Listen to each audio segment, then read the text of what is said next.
Saya itu meskipun kata orang banyak, muhibbin saya banyak, tapi saya insya Allah tidak riya. Saya itu pakai kitab namanya Tasbidul Fuad, itu karangannya Sayyid Abdul Al-Haddad. Ketika beliau punya muhibbin banyak ditanya, bagaimana ya Habib Anda menjaga hati Anda? Jamnya Sayyid Abdul Al-Haddad itu unik. Innama azzamu Allah. Mereka itu sebenarnya menghormati Allah, cuma butuh sarana, dan itu saya. Jadi saya tahu sampean semua itu mencintai Quran, mencintai sunnah Rasul, mencintai hadis-hadis Rasul. Cuma sampean kan karena nggak paham, terus manfaatkan saya. Jadi sebenarnya saya ini korban. Korban. Jadi saya mau riak gimana? Korban kok mau. Bangganya di mana tuh?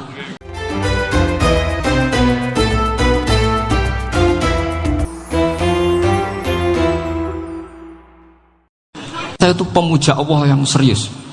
Sampean ya pemuja Allah, tapi kan kadang kurang alim. Saya ini pemuja Allah serius. Saya itu kalau ngaji, ya ngaji biasa belajar, itu sering nangis, nangis seneng. Misalnya saya baca tadi, Miftahul Jannah la ilaha illallah, lung kunci kok dikasihkan. Kita ini masuk neraka gak pantas, enggak bawa kuncinya kok masuk gitu.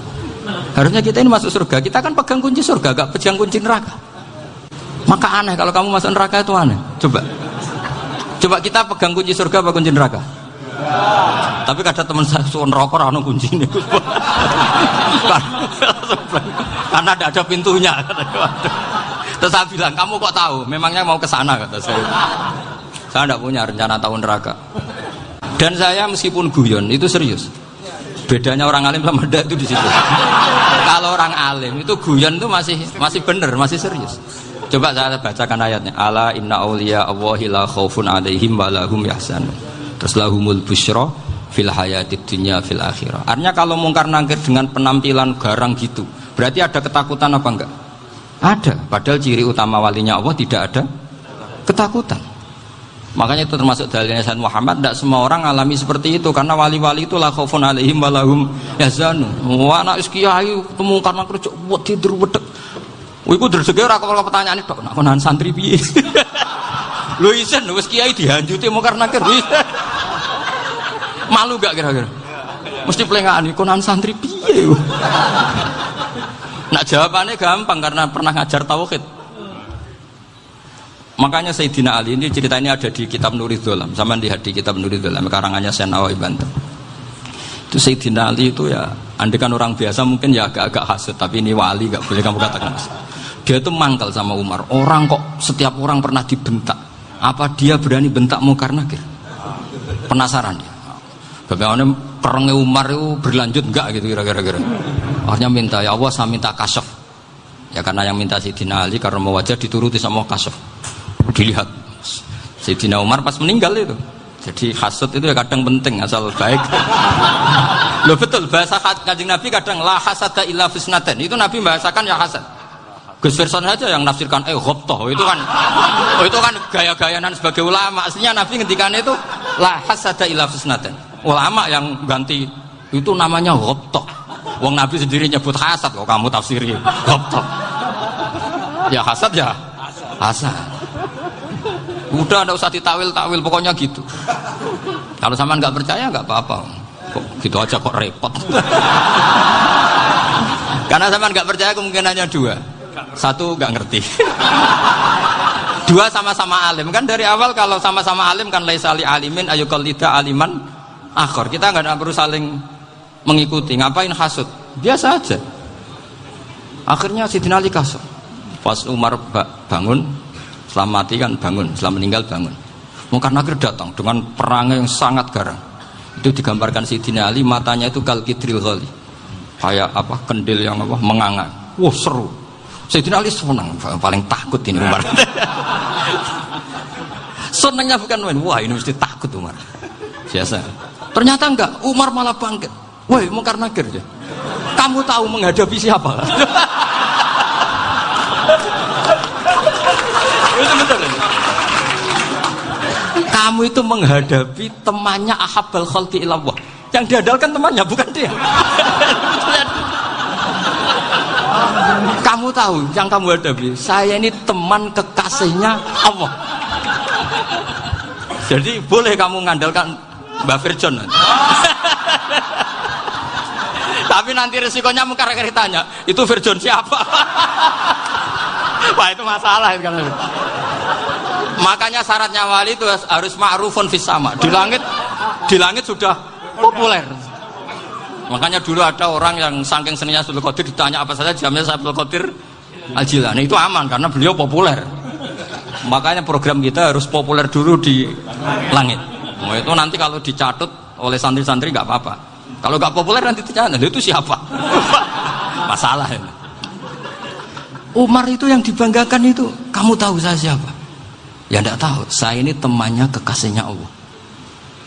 Temannya Muhammad, iya Muhammad Rasulullah. Wah mikir, waduh, repot. Loh di dunia aja gitu kan, temannya presiden, temannya panglima, apalagi ini temannya Sayyidul Awalin wal Akhirin. Di dunia aja bilang temannya presiden, menteri, orang sudah takut, apalagi ini temannya Sayyidul Awalin. Hanya karena terus konfirmasi sama Allah, gimana ya Allah ini ngadepi. Sebetulnya yang diandalkan itu temannya, bukan dia.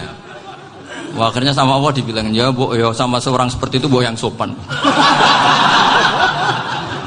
Terus semenjak itu Mungkar Nakir itu nggak selalu berpenampilan seperti itu sangat. Jadi semoga itu konsisten sampai nanti. Jadi kamu kalau ingin nggak takut Mungkar Nakir jadi wali dulu.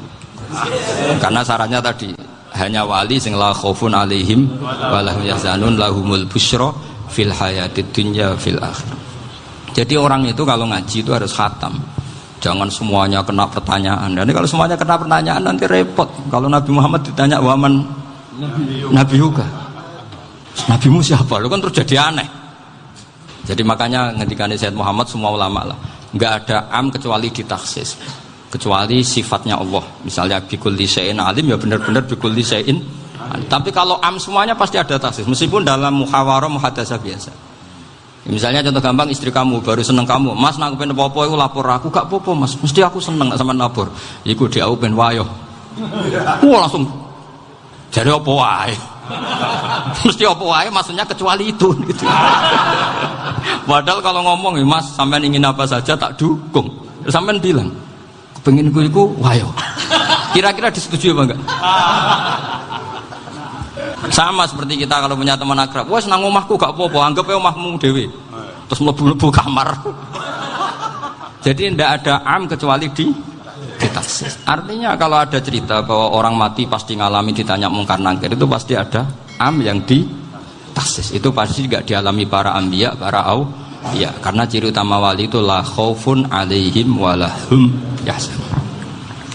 Kemudian saya yang mau cerita ya supaya sampean bisa menghadapi dunia global ini, tak bawa tafsir Munir termasuk tadi. Ini saya baca ini karangannya Syekh Nawawi karena tadi kata Mbah Firjon ngaji itu harus sama orang bersanad. Saya ini kalah sama beliau itu berkali-kali. Secara nasab saya harus manggil Mbah. Secara silsilah ilmu saya juga kalah lagi. Saya sering disewani sama cucu-cucu Syekhona Khalil. Kiai Siddiq itu termasuk murid dekat beliau Syekhona Khalil. Kalau itu berarti kan Gus Firjon, Ahmad, terus Mbah Siddiq. Mbah Siddiq ngaji Syekhona Khalil. Syekhona Khalil itu pernah ngaji langsung sama Sayyid Zaini Tahlan. Berarti beliau dari Sayyid Zaini Tahlan itu baru generasi kelima. Sementara saya itu sudah ke-7 atau ke-6. Saya, Mbah Mun, Mbah Karim misalnya, Mbah Hashim, Mbah Mahfud Termas, Sayyid Abi Bakar Sato yang arangnya Anatul Talibin, baru Sayyid Zaini Tahlan. Berarti saya ke-7, kalah lagi. Tapi untuk jadi wali biasanya cepat saya. Karena syaratnya jadi mbah itu ngalah demi putu. Jadi kalau beliau ngotot, saya dulu Gusti, saya mbahnya. Wah itu mbah yang nggak baik. Pasti jatahnya dikasihkan apa? Cucunya dulu. Makanya Abdul Muthalib itu orang yang dapat wangsit, tapi yang jadi nabi itu cucunya. Jadi dalil saya banyak. Sebenarnya Abdul Muthalib itu sudah sering dapat wangsit. Karena saya bahasakan wahyu, Nabi yang protes, enggak Nabi kok dapat wahyu. Tapi sebetulnya Abdul Muthalib itu masyhur. Kalimat-kalimatnya menunjukkan bahwa beliau itu sudah dapat wahyu kalau nanti cucunya itu jadi Nabi. Makanya senangnya bukan main Abdul Muthalib sama Rasulullah. Putu seneng, mbah seneng putu.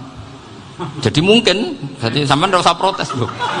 Yang jadi wali kok cucunya. Loh, betul. Dulu Mbah Hamid Pasuruan itu kalau Mbah Ahmad Siddiq ke sana, Mbah Hamid Pasuruan kalau manggil Mbah Ahmad Siddiq itu paman. Tapi pamannya minta ijazah ke ponaan. Apa ya gara-gara itu memang. Kalau itu masih berlaku, apa? Ngalah tadi.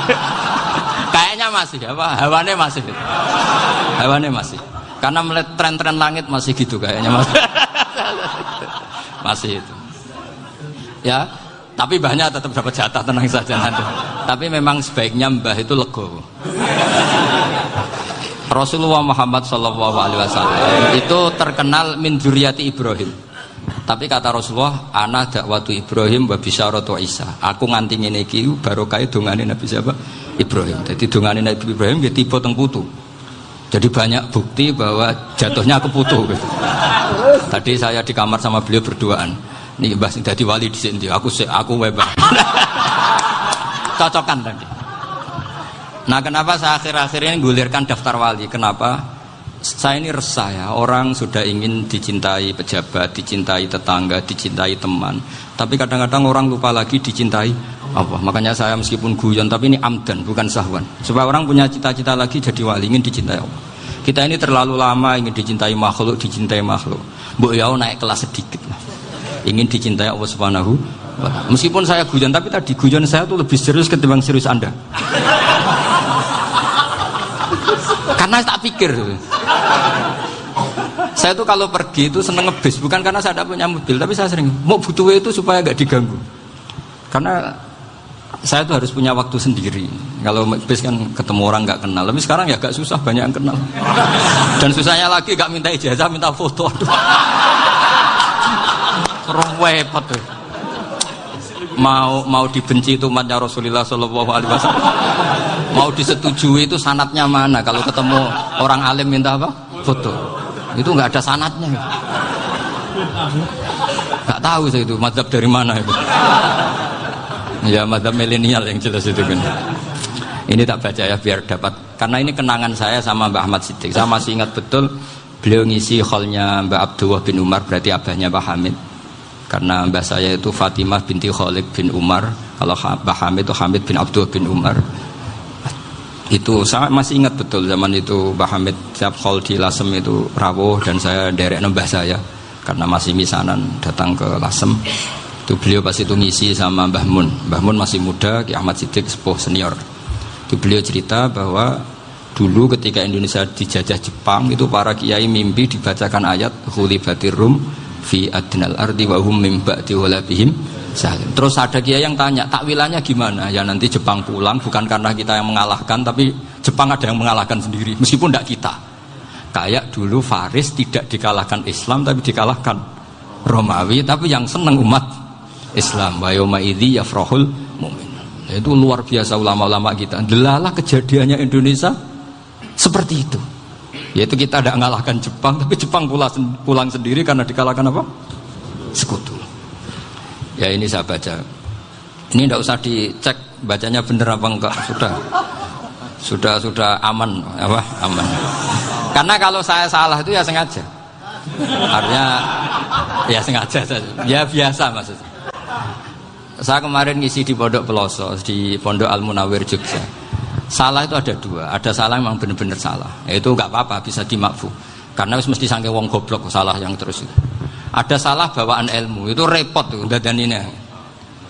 Karena misalnya kita yang biasa belajar qiraah sabah wayah sibuhu, mesti diulang lagi wayah sabuhu. Karena qiraahnya Imam Asim itu hasibah yah sabu bifathis sin. Sementara kita kalau ngaji kitab kulino yah sibu. Sehingga kita yang biasa belajar sabah itu kalau baca kitab itu kayak orang bingung. Kadang-kadang yang ngaji juga bingung. Gus Pak mocok di bulan pilih. Ya tepat-tepatan. Ada yang mengatakan Gus Pak bingung, ada yang mengatakan Gus Pak alim alamah. Ya tepat-tepatan nasib tadi. Karena memang ya sab'ah memang seperti itu. Misalnya kufuan. Kufuan itu Imam Asim baca kufuan. Tapi beliau punya murid namanya Syu'bah. Itu kalau baca kuf'an. Makanya kita itu, ini kan khataman Quran ya. Jadi saya menyinggung sedikit tentang qiraah sab'ah. Tadi beliau juga sudah tak kasih kitab saya Hifdzuna Liyadal Mushaf. Sama tak ajari latihan sab'ah. Memang angel ya. Makanya yang nggak bisa itu wong pinter. Sudah tahu angel ya nggak usah diteruskan kan. Orang menghindari barang angel itu pinter apa goblok? Pinter. Berarti wong goblok pinter. Saya tuh makanya sama orang goblok tuh respect. Jadi orang alim tuh angel apa gampang? Angel. Menghindari barang angel pinter apa goblok? Loh, orang menghindari barang angel pinter apa goblok? Pinter. Berarti orang goblok pinter. Jadi saya sama orang-orang goblok itu respect. Sudah tahu jadi orang alim angel, ya barang angel ya harus dihindari. Makanya saya ini insya Allah umatnya Nabi yang termasuk yang terbaik. Amin. Karena mencintai umatnya Nabi termasuk yang goblok. Itu tidak gampang itu. Karena tadi sudah tahu ya. Seperti itu loh orang naik panjat pinang. Itu yang naik karena ingin hadiah. Yang nonton sudah tahu, wah licin kok dinaikin mau keplodok ya. Tapi orang sepakat yang nonton juga pinter karena sudah tahu ribet kok. Tuku yang pasar kena lah apa mana. Sama juga gitu. Ngalim tafsir angel, ngalim fikih angel. Tapi karek ngaji ngerekam kan gampang. Itu pinter apa goblok? Pinter. Iya. Makanya kula niku mbok burohno ngono tok. Saya tadi dinasihati Mbak Firjon, muga-muga hati saya selamat. Saya itu meskipun kata orang banyak, muhibbin saya banyak, tapi saya insya Allah tidak riya. Saya itu pakai kitab namanya Tasbidul Fuad, itu karangannya Sayyid Abdul Al-Haddad. Ketika beliau punya muhibbin banyak ditanya, bagaimana ya Habib Anda menjaga hati Anda? Jamnya Sayyid Abdul Al-Haddad itu unik. Innama azzamu Allah. Mereka itu sebenarnya menghormati Allah, cuma butuh sarana, dan itu saya. Jadi saya tahu sampean semua itu mencintai Quran, mencintai sunnah Rasul, mencintai hadis-hadis Rasul. Cuma sampean kan karena nggak paham, terus manfaatkan saya. Jadi sebenarnya saya ini korban. Korban. Jadi saya mau riak gimana? Korban kok mau. Bangganya di mana tuh? Coba sampean misalnya ngaji tafsir, belajar sendiri kan susah. Terkitnya susah, maknanya susah, bahkan beli kitabnya kadang nggak kuat. Loh, untuk jadi alim tafsir itu kan harus beli kitab. Loh, saya sering belajar kitab itu jutaan. Tafsir Tobari, saya pernah beli kitab Fakhrur Razi itu berapa coba? 27 jilid. Karangannya Fakhrur, belum karangannya ulama modern, Imam Sya'rawi. Itu berapa jilid? Itu jutaan. Saya kemarin juga dihadiahi kitab Pak Quraish Shihab namanya Faidul Bari fi Syarhil Bukhari. Pak Quraish Shihab yang terkenal. Dia sering diskusi sama saya. Saya ngasih hadiah beliau ngasih hadiah saya. Wah itu harganya nggak kuat. Tidak kuat kadang di Indonesia nggak ada coba. Dan sama orang hebat menghindari kesulitan itu. Nah, kesulitan itu sebab ngaji ikut, kalau nggak paham dirukok rekamannya sudah gitu. Pinter mana sampean sama saya? Pinter sampean kan? Bikin sosis susah beli aja kok repot kan. Makanya nggak boleh orang bilang, wah aku goblok reso tafsir aku wong pinter. Makanya nanti kalau saya ketemu Nabi tidak termasuk orang yang mentahkir orang Islam. Kafa bil mari isman ayah kira akhahul muslim. Jadi cukup orang itu dosa kalau menyepelekan orang Islam. Termasuk darani sampean goblok itu dosa. Caranya nggak darani goblok ya tadi di logika tadi. Alim itu angel. Ngendari angel itu pinter. Berarti wong bodoh. Pinter ya sudah gitu. Tapi tetap bodoh. Tapi ini satu cara untuk saya respect gitu. Coba orang yang ngaji tafsir saya banyak, mungkin ribuan. Itu sebetulnya mencintai Quran. Karena Quran adalah kitab suci yang panduannya umat Islam. Sangat mencintai Quran. Terus kemudian mereka nggak paham. Terus mencari orang yang memahamkan. Burohno lah cara Jawa ini. Terus keren saya itu di mana coba? Lah terus mereka kurang ajarnya gini, kalau paham itu ya alhamdulillah paham. Kowe nak ngaji Gus Bae ngono tok. Tapi nek ora paham, ora nyalano akale. Mari Gus Bae nerangno cepet, mulane gak paham. Ora kok nyalano teke sing lelet. Oh kan Masya Allah, naudzubillah. Sebetulnya tingkat kurang ajarnya tinggi Gus sebenarnya. Jadi kalau nggak paham itu kadang nggak nyalahno uteke. Kayak mau misalnya, mau mari mikir aja jelas. Padahal misalnya jelas orang mesti paham, bodoh. Paham? Jadi kata Sayyid Abdul Haddad, innama azzamu Allah. Sebenarnya mereka itu sangat menghormati Allah. Makanya kita nggak perlu mengatakan wasilah itu kafir, nggak akan. Karena orang tawasul sama Rasulullah itu ingin dapat ridhonya Allah lewat orang yang dicintai Allah. Kita mencintai wali sebenarnya, wah itu kekasih Allah. Kita mencintai itu karena mencintai Allah. Sama seperti gini. Kamu mencintai kangkung apa enggak? Sebenarnya sama sekali enggak. Tapi kamu ingin sehat, ada asupan gizi. Kamu ingin tubuh kamu sehat, butuh asupan gizi. Kemudian kamu makan kangkung. Apa terus kamu cinta kangkung? Kan enggak.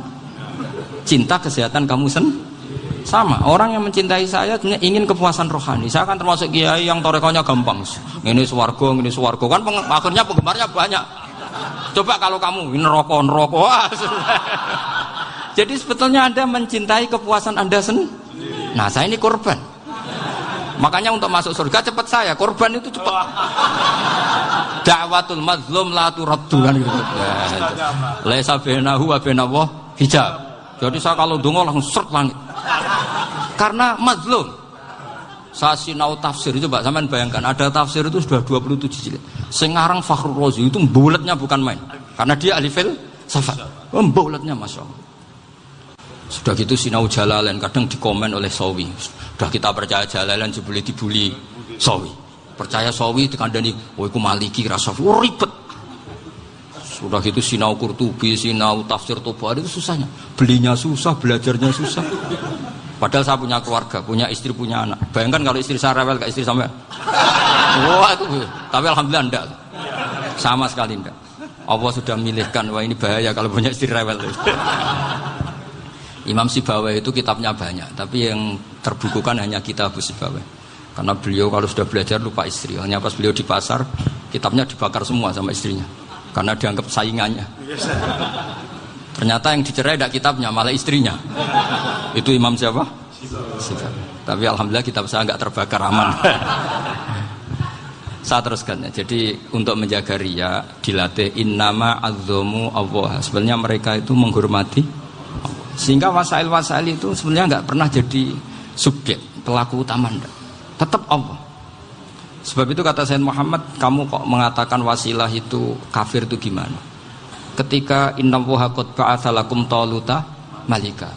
Talut itu ya manusia. PD-nya itu apa? Inna ayata mulkihi ayyatiyakumut tabut fihi sakinatum mir rabbikum wa baqiyatum mimma taraka alu Musa wa alu Haruna tahmiluhul malaikah. Jadi beliau PD itu kalau bawa sunduk semacam peti sakti, sing di situ ada baqiyatum mimma taraka alu Musa wa alu Haruna tahmiluhul malaikah. Ya kayak semacam jimat. Tapi saya bukan mensyariatkan jimat enggak, karena nanti banyak penjual yang pembohong juga gitu loh.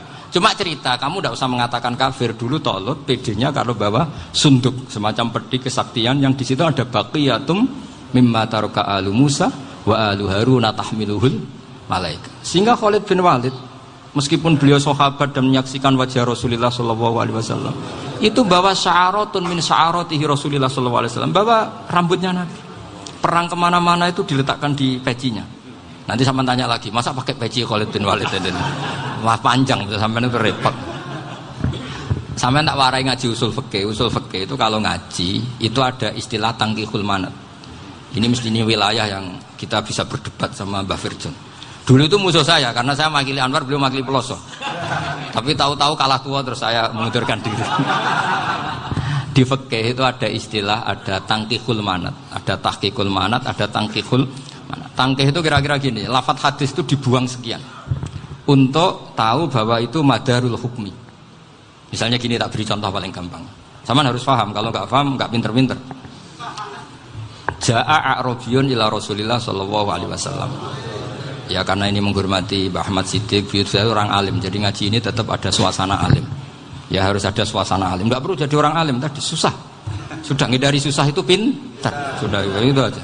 Jadi orang alim susah, ngedari barang susah pintar. Berarti orang tidak alim pintar. Nah, meskipun tetap sudah kita itu pegangi sampai mati nanti.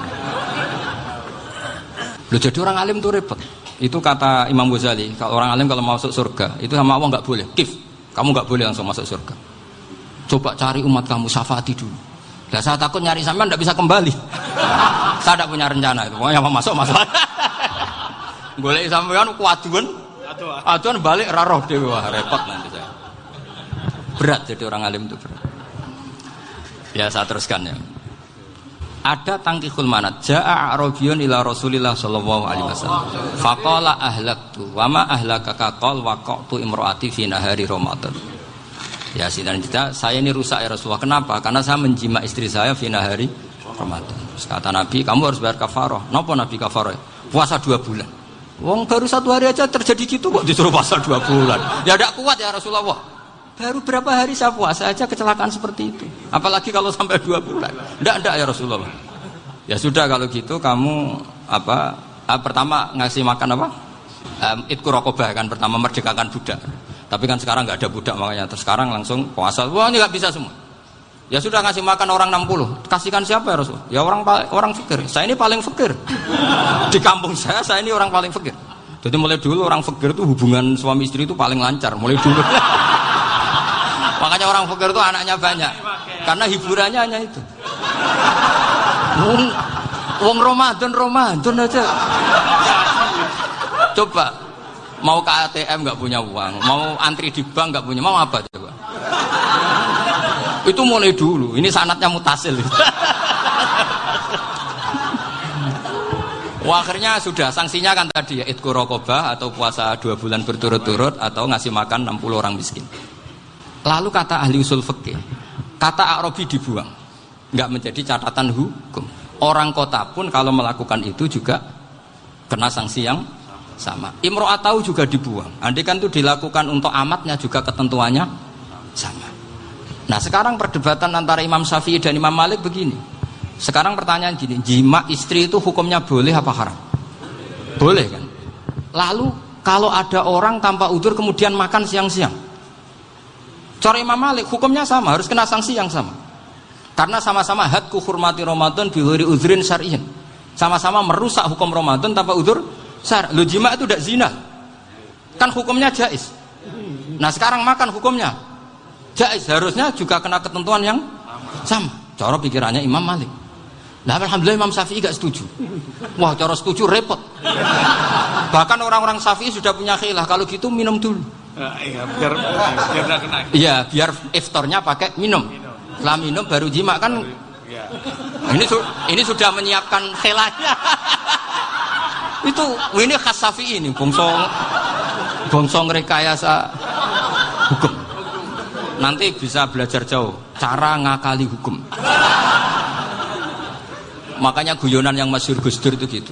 Ada seorang kiai atau Gus lah, ya punya salah, namanya manusia kan punya salah, entah cangkruk entah apa, pokoknya punya salah. Ada wartawan yang ngiranya semua kiai itu orang suci, sehingga tanya sama Gus Dur, Gus itu ada kiai kok, ya pokoknya salah lah. Tapi jangan bayangkan dosa besar, enggak, kecil-kecil aja. Itu gimana itu? Padahal kiai kan orang suci. Jawabnya Gus Dur lucu. Ya justru yang boleh salah itu para kiai. Kalau kamu nggak boleh. Loh, kok bisa Gus? Karena mereka tahu caranya tobat. Repot. Kalau kamu nggak tahu caranya, sama pelanggaran hukum itu ya harus pakar-pakar hukum. Itu yang tahu caranya rekayasa. Kalau kamu ya kena pasal kan. Ya. Jadi kamu jangan niru saya. Saya ini punya sekian cara untuk pembunuh. Nah, itu namanya khilah. Makanya kata Sayyid Muhammad, kamu tidak usah anti khilah. Karena Abu Hanifah itu membolehkan khilah. Kitabul khiyal. Yang penting kamu soleh dulu. Setelah soleh nanti Allah maklumi. Soleh dulu, syaratnya soleh dulu. Kalau tidak soleh jangan. Contohnya gini, ada orang mau puasa lemes sekali, mau makan. Gampang. Kalau langsung makan kan kayak hadku hormati Ramadan biwiri udrin syar'iyyin. Aku langsung mau jembera sowan Mbah Firjon. Sudah status saya apa? Musafir. Nah, sudah berangkat aja sampai Tuban makan. Nanti kalau nggak jadi ya nggak apa-apa sudah. Kan mulai pergi sudah musafir. Saya tidak tahu nanti malaikat tertarik gebuki nggak tahu. Tapi itu ada khilafnya. Asal soleh. Karena kata Sayyid Muhammad dan semua kitab mengatakan itu. Kalau sama nggak tahu ya kebablasan. Nabi Ayub, yang terkenal Gudiken itu siapa? Ayub ya. Nah, itu yang Israiliyatnya kan seru lah. Gudiken dikukur bek kreweng itu terlalu lah kalau itu. Untuk kreweng konti ning Arab ora ono kreweng itu sudah masalah itu. Singkat cerita, Nabi Ayub ketika diasingkan kaumnya itu kan nggak punya sumber makanan. Lah orang lelaki itu mulai dulu egois. Istrinya Nabi Ayub itu cantik sekali. Udah cantik, rambutnya bagus. Makanya kamu nggak usah tanya kenapa istrinya kayak banyak yang cantik. Ya, nah warasatul anbiya nggak boleh gitu. Kalau nggak cantik ya warasatul anbiya dari segi balak. Istrinya Nabi itu semuanya cantik. Gak usah tanya sebabnya apa, pokoknya gitu semuanya tanya. Singkat cerita, beberapa kali istrinya Nabi Ayub itu kerja demi bisa nafkahi Nabi siapa? Suatu saat itu tidak ada pekerjaan yang cukup untuk beli roti. Satu-satunya peluang dapat rezeki itu putrinya raja itu rambutnya berondolin. Terus ada sayembara siapa yang rambutnya bagus mau dibeli. Sampai rambutnya istrinya Nabi Ayub itu dijual. Nabi Ayub tersinggung karena itu mengurangi kecantikan. Jadi lelaki mulai dulu gitu. Udah nggak urun kalau istrinya nggak cantik itu komplain. Itu khasnya lelaki. Jadi kalau kamu gitu ada sanadnya juga, tenang saja ya. Komplain ya pegawaian itu. Saking mangkelnya Nabi Ayub terus ngendikan la adriban naki mi'ata sautin. Kamu akan saya pukuli dengan mi'ata sautin atau dengan 100 cambuan. Atau mi'ata dikhtin atau mi'ata apalah sesuai konteks zaman itu. Engko namuni pecut tuku konti kok ribet lagi. Singkat cerita akhirnya ketahuan bahwa istrinya menjual itu demi Nabi Ayub. Allah nggak ridho kalau kekasihnya yaitu istrinya Nabi Ayub wis perjuangan kayak gitu malah kena hukuman.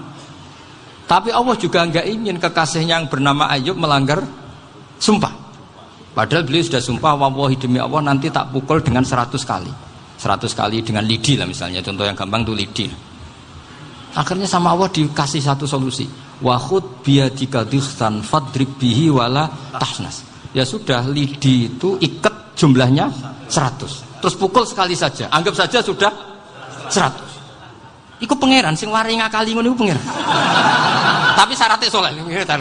Syaratnya soleh. Jadi kalau kamu anti khilaf berarti anti ajarannya Allah di ayat itu. Wa khud biyadika dikhtan fadrib bihi wala tahnas. Itu dulu ada, ini cerita di Ithaf, ini cerita terakhir, ini sudah, sama jangan nama sudah. Terus pengumuman tadi, yang nggak pernah sepuh ngutang saya itu haram tadi. Karena tadi saya punya kewajiban di rumah yang bisa menggugurkan ya kewajiban yang lebih besar. Lebih besar itu ya tadi, bisa pernah guru, pernah sepuh, yang jelas gak umur. Umur sampean menangkap itu, tua-tua serepot itu. Ada raja itu ganteng kaya, senengannya nikah perawan cantik. Oh, itu semua kampung mesti kenal. Mungkin digilir atau gimana pokoknya. Suatu saat ada pemuda suka sama perempuan yang di kampungnya, cantik sekali. Kemudian pemuda ini ternyata pekerja di kerajaan itu. Tiap hari ditanya, itu yang di kampung yang cantik siapa? Mau saya nikahin gini. Wah bahaya ini, saingannya raja. Jadi yang dibidik pemuda tadi itu saingannya. Si raja ini orang yang namanya raja kan gengsinya tinggi. Kaifatang kihuha wa qad ra'aitu qad qabbalaha rajulun. Kobok nekabi, saya itu pernah melihat dicium lelaki. Wah, gak mau. Gak gelem, kadang ditambung lan wakot qabbalaha rajulun. Saya pernah melihat sendiri qabbalaha rajulun, dicium oleh lelaki. Wah, sudah gak minat raja langsung. Gak keren. Suatu saat pemuda tadi nikahi perempuan itu. Rajanya marah-marah. Kamu lelaki gak punya harga diri gini. Gak punya selera, gak punya harga diri. Sudah pernah dicium orang kok tetap dinikah. Bilang ke raja, ta'rif manir rajul, lelaki itu siapa? Abuha. Kamu tahu lelaki itu siapa? Sopo? Abuha. Bapaknya. Saya kan hanya bilang rajulun. Pernah dicium lelaki.